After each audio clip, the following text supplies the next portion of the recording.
Hiya, my name's Phil Webb. I'm the Managing Director of Walker Construction. I'm here today with Steve Walker, the Chairman of Walker Construction, to launch our first episode of Walk the Talk, which is going to be shown on YouTube. So for me, Steve, I don't know about you, you can tell me in a moment, one of the biggest things I've had about lockdown is just the lack of freedom. And that's not to say that we're all locked in our houses every night and every weekend, but just the thought of knowing that you can't go to the shop, you can't go walk down to the pub and have a pint, you can't go to a restaurant for dinner, you can't go away for the weekend. That's been quite sort of inhibiting, really. But not that it should be a big problem, but it's just the thought that you can't do it. Yeah, I think Monday to Friday my life's not really changed, but definitely I've missed being able to socialise at weekends, see certain friends and family, of course. But it's been much more difficult for my wife. She's at home Monday to Friday, so come the weekends, it's just another 2 days at home for her. The weekends have just all rolled into one. So we've made a point of trying to do what we can together at the weekends at home. Spent a lot of time in the garden. We're fortunate we've got a lovely garden. We're fortunate we've got a lovely view. So we've spent a lot of time working in the garden, doing a few things in the house. But yeah, I think everybody's glad that lockdown's starting to ease, and we've been able to get out and about and just see something different. The first time I drove up into Windsor a few weekends ago was the first time I'd sort of been further than Ashford, and just to see different scenery, although there was no people about, was something really nice. And come back and thought, but it's quick. It's amazing how quick you forget what life was before. That's right. Yeah. When you're watching the TV and you see people shaking hands or standing in big groups, you think, oh, blimey, it is amazing how it's affected your life. Yeah, I think the biggest thing for me has been is that my first granddaughter, she was 6 months before lockdown started. She's now nearly 9 months. She's progressed from not being able to crawl to crawling, and now she's actually walking. And I haven't seen that happen. Obviously, I've seen it on FaceTime and on Zoom, etc., etc. But it's not the same as sort of having her in front of you. And now the frustration is now we can sort of socially mix in the garden. We've still got to keep 2 metres apart, and it's really hard just not to grab her and give her a great big hug. So yeah, I can appreciate that. One of the good things that's happened for me during lockdown is that I've found out I'm going to become a granddad for the first time. So that's something I've wanted for a long time, and totally unexpected out of the blue. Not from the child that we was expecting it from, but yeah, we're now looking forward to baby arriving in October. So that's really good news.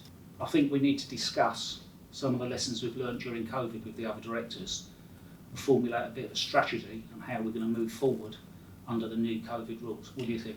Yeah, I agree. We've got to implement. We've got a new COVID-19 procedure and risk assessments and policies coming out. But we've also got to look at how technology is changing the way we're working at the moment with Teams meeting and Zooms meeting. And I think probably for the majority that's a good thing. But having said that, there's nothing like a face-to-face meeting with a client. But technology's still going to. I think technology is going to change the way we operate moving forward because of COVID-19. Yeah, I never thought I'd see the day when I had a camera and speakers on my desk and talking to people and doing meetings. But I still think there's, like you say, it's got to be room for face-to-face, because it's all right doing them sort of virtual, but it's, as you say, it's not quite the same. I think especially that's going to be when we're doing presentations for tender awards and things. I think to actually be with people is going to be... No, I agree. And in terms of the live sites we got, I think it was difficult to maintain the social distancing rules to start off with, but I think the workforce have adapted to the new working regime really quickly. They've been really good about it. They've realised the risk and they've taken it on board, which is really good for us. When it comes to productivity, I think there are some areas where we're going to lose productivity because of social distancing, but I probably think on the average, between sort of the civils and building side, working inside and out, I think they're going to probably sort of outweigh each other. I think the other thing that's important is that it's gone down well with our insurers, the stance we've taken on the COVID as well, because obviously we're now open to a lot of claims, potentially from COVID related, PI and so forth, and what we've put in place, the insurers have found really reassuring that we're taking it seriously, and obviously health and safety will as well. Yeah, and I think the difficulty is going to be that we've now got a workforce that are used to social distancing, but when the lockdown measures get reduced, it's going to be, I think it's going to be quite difficult for them to think, well, today I've got to do 2 metres apart. This time next week I'm going to be a metre apart, and how we start sort of interacting with each other like we was before the lockdown and before COVID-19 came into place. Yeah, well, I've definitely noticed there's been a nervousness in some people about coming back, working under the new procedures, and we've had to reassure them that we're doing all we can and they are safe. But also we found that after they've been back at work a day or two, they've got comfortable and realised that we are doing the right thing for them. But I agree with you that as the rules alter, it's an ever-moving target, and people are going to find that difficult to keep on top of.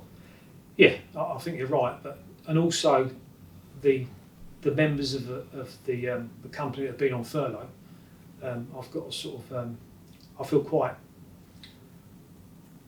quite sorry for them in a way, really, because we've continued to work, and 25% of the companies continue to work. So we've had work to concentrate on rather than being stuck at home, worrying about your job, worrying about the family, worrying about the risk of COVID. So not to say that the furlough scheme hasn't been good, it's been brilliant. It's been absolutely brilliant. It's one of the best things that the government has done during this crisis, and has probably saved thousands and thousands of businesses. But we've got to make an effort to get these guys and girls back to work as soon as possible. A, because as and when sites come back up and running, but B, for their own sort of mental health and wellbeing.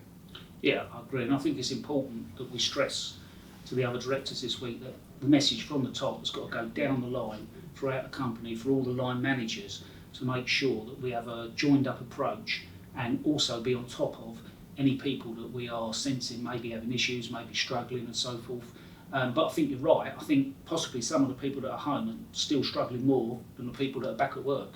And we've certainly got people that we know are, I won't say anti coming back, but they're worried about coming back, and are happy to be on furlough because they haven't got to deal with the situation, and it's how we need to coax those people back in the right and safe way. No, I think you're right. I think it's fair to say we've got people that are fearful of coming back. We've got people that want to stay at home because they're treating it like a holiday, and every company has got people like that. But we've just got to get the guys and girls back to work as soon as possible. And when the lockdown was first introduced, our capacity went down to probably 25% of live sites, and we furloughed 75% of our workforce. But now we're up to sort of near full capacity. We're probably only 20% furloughed, which are going to come back over a period of time. So. Yeah, I think the fact that we was one of the industries that the government wanted to keep working throughout, albeit they didn't necessarily tell our supply chain the same thing. The likes of you and I that have worked all the way through, we've got used to it. We've adapted to what we're doing. But it's sometimes we have to remember that these people that have been sitting at home for 2 or 3 months and coming out of the bubble, it's a totally different scenario for them. And we've got to cope. It's easy for us to say, oh no, it's all right, but we're not the ones who've been bubbled away. No, absolutely. And I think that's important. And like we're doing here in the office, where we're bringing people in alternate days to keep the numbers down. Obviously, we're now doing socially distancing on site. We're doing alternate lunch breaks and so forth to keep the numbers down, reducing the number of people in vehicles and so forth. I think it's something that's going to give people comfort, and hopefully the changes aren't too drastic, that we don't have too many alterations to it that's going to put people on ease again. No, I agree. But I think we are where we are on the lockdown. Measures are starting now to be reduced, and hopefully they will continue to do so, and we won't have a second peak. And I think as a company we've weathered the storm reasonably well. There's a few trials and tribulations to start off with, but hopefully we're coming out the other side of it.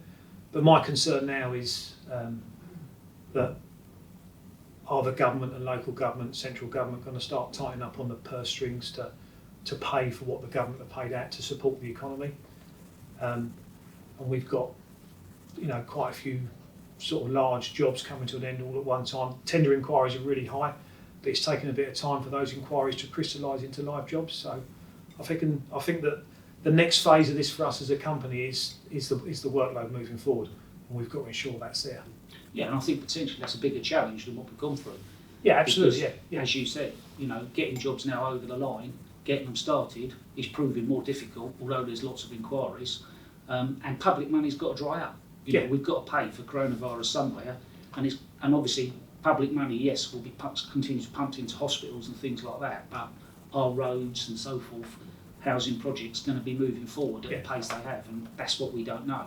And I think it's important that we secure everything we can at the moment to give us that workload going forward. But I think the lesson that we've learnt about it was to jump on it really quickly, take the measures that we did quickly.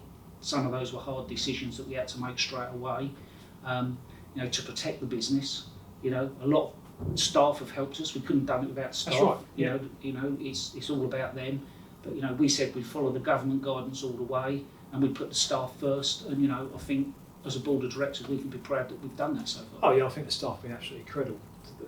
The commitment and the willingness to help has been, something that I would never imagined. We've got employees working from home, and although working from home to start off with may seem like all that's the way I want to work from home, but it's been really difficult and challenging for them, and they've adapted to the situation really well. And in some cases, some of the people that work for us prefer to work from home than working in the office, are more productive.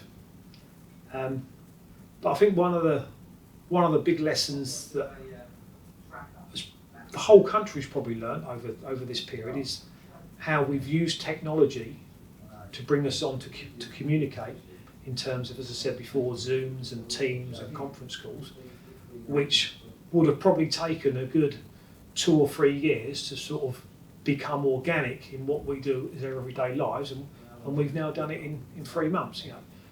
I spend a lot of my time just going to London for a meeting where I'm an hour there, and it takes me longer to get there and get back. Well, now, I can do a Zoom meeting or a Teams meeting in an hour, and it's saving time. Yeah, well, and the strange thing is they always say that out of everything bad comes some good. And whilst you can't put to one side the terrible situation with the deaths and so forth that we've had with COVID, but like you say, from a business point of view, it's dragged a lot of businesses a long way forward, utilising. A lot of people have never heard of Zoom or Teams or whatever before, me included. But we're all using it now and all working with it.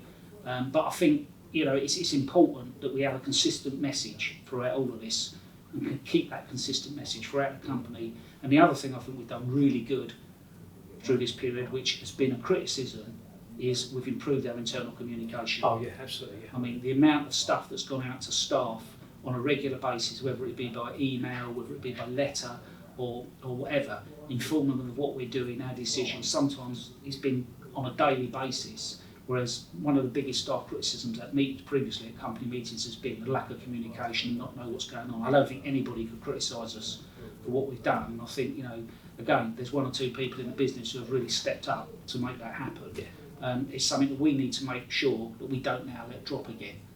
Because I think, I know it's been appreciated by a lot of people. Right, so being a bit of a techno-phobe, if you like, have you found the first episode of YouTube? Yeah, no, good. I think it's, we've all had to get used, as we said earlier, to technology during this period. I think it's a way of getting communication out to people. It's a way of letting staff and clients know what we're doing. As we said earlier, putting faces to names.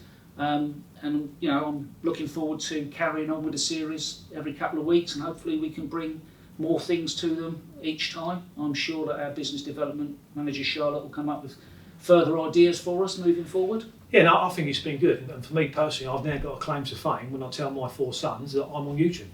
Yeah, never thought you'd be an influencer. Exactly. And I think we just need to say to everybody, continue to stay safe. Hi, it's Charlotte here. I am the Business Development Manager at Walker Construction. I'm usually the up with the camera.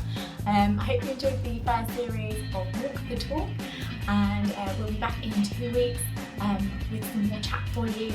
And hopefully, if you have any questions, do get in touch and let us know. You can find us on Facebook, Twitter, LinkedIn or Instagram. And please make sure you like and subscribe, hit the little notification bell so you can keep in touch with us. And we look forward to hearing from you very, very soon. Thank you so much for watching.